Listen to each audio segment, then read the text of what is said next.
บสบายดีเด้อพ่อแม่พี่น้องทางฝั่งลาวฝั่งไทยและต่างประเทศตอนนี้เกิดเหตุการณ์ด่วนเนาะพี่น้องอยู่สมุทรปราการมีรถดับเพลิงเนาะแล่นแบบมีเหตุการณ์ด่วนที่ตอนนี้อยู่สมุทรปราการเฮาเนาะพี่น้องก็คือเกิดเหตุการณ์ไฟไหม้เนาะไฟไหม้อยู่ตรงกันข้ามกับตึกเขาเลยพี่น้องแนมไปนี่ควันกุ้มเต็มเลยน้องน้อยก็ได้ออกไปถ่ายเหตุการณ์เมื่อกี้นี้เนาะเพราะว่าน้องน้อยกำลังนั่งซักผ้าอยู่เนาะแล้วเห็นท้องฟ้ามืดกุ้มเต็มหมดเลยพี่น้องเอ้ยพี่น้อง FC อยู่มีบอกที่เพิ่นอยู่แถวนั้นเนาะอันบอกน้องน้อยแน่ว่าเกิดหยังขึ้นแต่แน่นอนว่าเกิดเหตุการณ์ไฟไหม้พี่น้องเลยเพราะว่าตอนนี้นะน้องน้อยเห็นรถดับเพลิงแล่นไปหัดหลายคันพี่น้องแล้วก็มีรถกู้ภัยแล้วก็รถดับเพลิงเนาะที่เพิ่นแล่นไปณจุดนั้นพี่น้องตอนนี้กำลังเกิดเพลิงไหม้แบบกำลังลุกลามพี่น้องเลยจากใดน้องน้อยก็ภาวนาเนาะขอให้ทุกคนปลอดภัยแล้วก็บ่ให้ไผเป็นหยังเด้อพี่น้องเลยเนาะแล้วก็ขอให้ทุกคนแบบรักษาสุขภาพเนาะเพราะว่าตอนนี้ควันแบบถ้าเป็นไปได้อยากให้ใส่แมสพี่น้องตอนนี้ควันกำลังมันกระจายทั่วเนาะ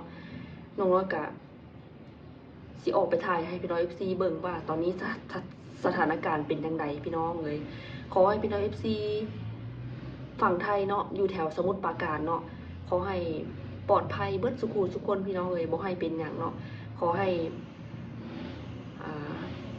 เทวดาคุ้มครองเนาะพระรักษาเทวดาคุ้มครองเด้อพี่น้องเลยผู้ใดที่อยู่แถวนั้นก็บอกน้องน้อยเนี่ยเด้อว่าเป็นหยังเนาะเดี๋ยวน้องน้อยสิพาไปเบิ่งเหตุการณ์นั้นเนาะตอนคือเมื่อคืนนี่กะเกิดเหตุอุบัติเหตุเนาะพี่น้องอยู่แถวถนนอยู่แถวหน้าห้องพักเขาเลยเนาะเกิดอุบัติเหตุเลยกะแบบคือแบบเขากับบกล้าลงไปเบิ่งนะพี่น้องแต่ว่ามีรถกู้ภัยเนาะเพิ่นมาเอาคนเจ็บไปเนาะพี่น้องน้องน้อยกะขอให้เพิ่นบ่เป็นหยังหลายเด้อพี่น้องทำอิดน้องน้อยคิดว่าน้องน้อยอยากแล่นลงไปเบิ่งแล้วเนาะแต่ตอนนั้นมันกะเป็นเวลา10 โมงแล้วได้พี่น้อง4 ทุ่มแล้วน้องน้อยก็เลยบ่กล้าลงไปเนาะตอนนี้กะเกิดเหตุการณ์ไฟไหม้แต่น้องน้อยกะยังบ่แน่ใจว่าอยู่แถวใดเนาะเพราะว่าน้องน้อยยังบ่เคยไปบ่อนนั้นจักเทื่อเนาะพี่น้องแต่ว่าตั้งแต่ตึกน้องน้อยนี่เนาะแนมไปก็คือว่าเห็นเลยว่าเกิดเหตุการณ์ไฟไหม้พี่น้องควันกำลังกุ้มเลยเดี๋ยวน้องน้อยสิพาพี่น้องซีไปเบิ่งเหตุการณ์นั้นกันเลยเนาะว่าเป็นจังใดพี่น้องว่าควันอีหยังอะนะได้ยินเสียงรถพี่น้องได้ยินเสียงรถแบบว่านี่รถแบบนี้พี่น้องนี่หรือว่าไฟไหม้ได้ยินเสียงรถดับเพลิงพี่น้องนี่ตอนนี้หัวใจเต้นแรงมากตอนนี้รถดับเพลิงกำลังแล่นทั่วสมุทรปราการเลยพี่น้องนี่ไฟไหม้หรือเปล่า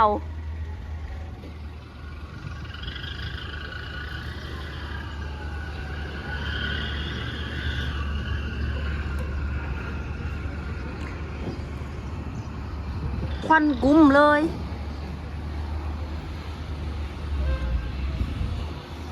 ใครรู้ช่วยบอกทีว่าบ่อนนั้นเพิ่นเกิดอีหยังเนาะพี่น้องแถวนะ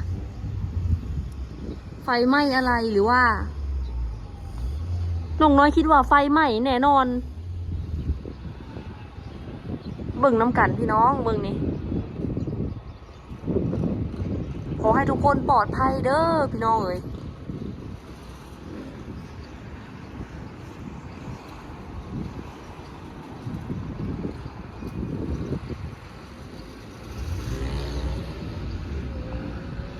ควันกุ้มเลย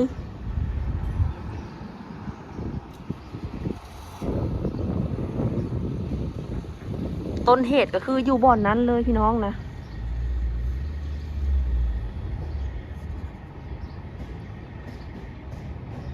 เดี๋ยวเรามารอเบิ่งข่าวน้ำกันเนาะว่าเกิดเหตุการณ์อีหยังขึ้นอยู่บ่อนนั้นเนาะพี่น้องไฟไหม้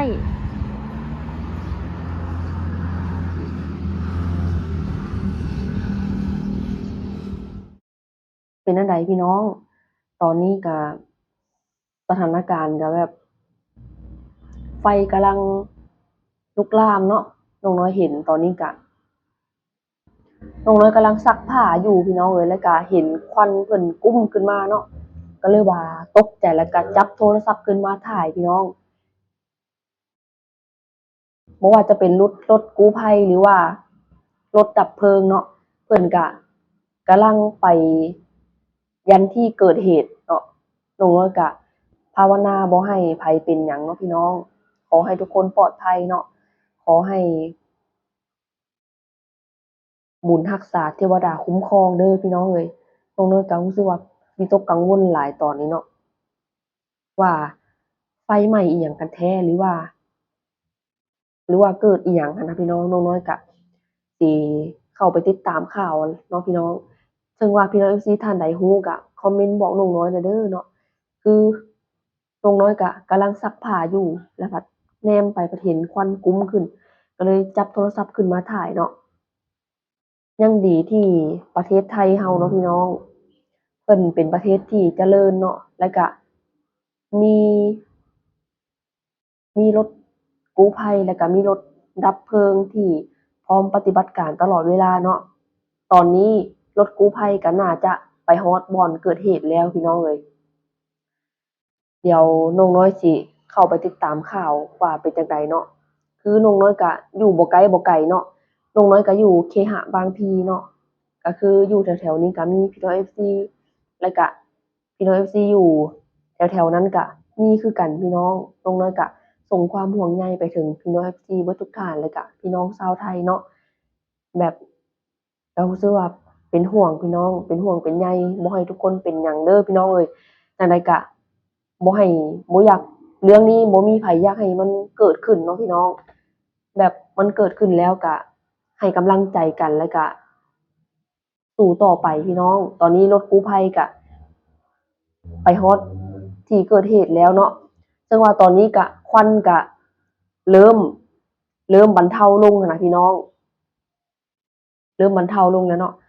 ตอนทำอิฐนะควันแบบดำเนาะตอนนี้ค่ะควัน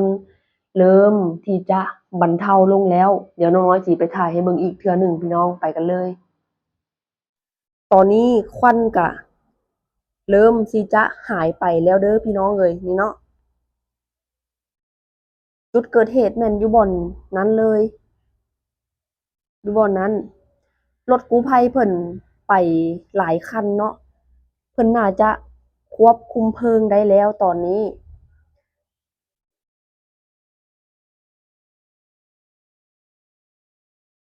ขอให้ทุกคนปลอดภัยเด้อพี่น้องเอ้ย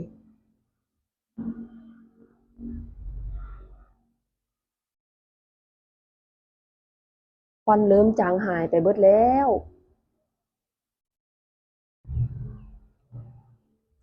บัดนี้เราก็สิไปติดตามข่าวต่อไปเนาะพี่น้องเพราะว่าตอนนี้เนาะรถดับเพลิงเพิ่นน่าจะควบคุมเพลิงได้แล้วเนาะน้องน้อยก็สิขอตัวไปซักผ้าก่อนเด้อพี่น้องเอ้ยถึงว่ารายละเอียดสิเป็นจั่งใดเพิ่มเติมก็เข้าไปติดตามในในในข่าวอยู่ในโซเชียลต่อเลยเนาะเพราะว่าน้องน้อยก็สิไปติดตามข่าวคือกันว่ามันเกิดอิหยังขึ้นพี่น้องเอ้ยเนาะจั่งใดขอให้ทุกคนปลอดภัยพี่น้องบุญรักษาเทวดาคุ้มครองบ่ให้เป็นหยังเด้อพี่น้องเอ้ยเนาะ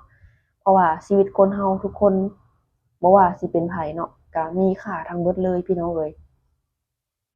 ขอให้ทุกคนปลอดภัยเด้อพี่น้องน้องน้อยก็สิขอตัวไปซักผ้าก่อนเนาะบัดนี้เนาะตอนนี้เป็นเวลาบ่าย3 โมงเนาะพี่น้องส่วนบ่อนเกิดเหตุก็น่าจะเกิดตอนบ่าย2:50 เนาะบ่าย2:50ประมาณนี้พี่น้องเอ้ยถ้าผิดพลาดประการใดก็กราบขอโทษขออภัยหลายๆเด้อพี่น้องสำหรับคลิปนี้ฝากพ่อแม่พี่น้องเนาะเป็นกำลังใจแล้วก็กดไลค์กดแชร์เด้อสบายดีบ๊ายบาย